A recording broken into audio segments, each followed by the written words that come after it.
Welcome back to the channel, good people. Just found this online.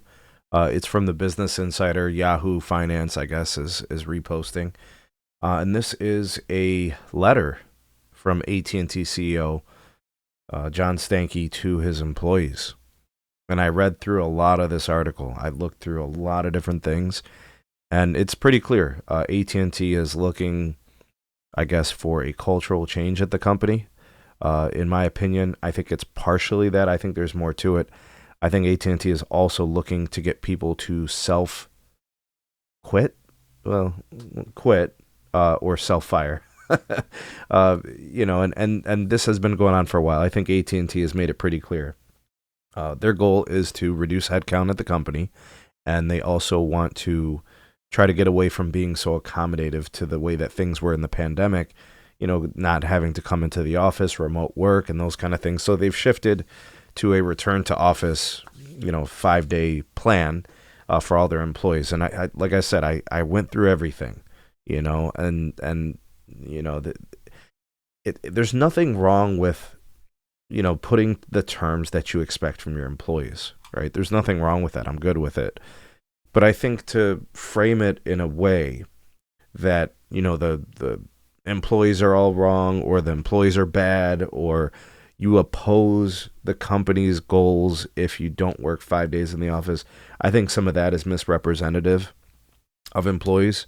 And then if you read the rest of the article, and we've covered so much of this stuff previously, there's a segment about being misaligned with the strategic direction of the company. I just want to make sure that we also understand that AT&T is not providing employees with office space. They literally have employees working on the floor, working in hallways, stand-up suction cup desks up against windows. People having a hard time using the elevators not working, parking issues, like where to put their vehicles as they drive to work, not having a desk. Like, we're literally talking about the same company that is doing that is also trying to uphold all these directional changes in the company. So, we ain't buying the bullshit is what I'm saying is my point. They're trying to make it out like, everybody who opposes this mandate is, a bad person who is not connected to the company and is not in alignment with the company's goals and direction and all those things. But here we are having this conversation about suction cup desks and being unable to find parking and not having an office. So return to office means actually they should change it from RTO.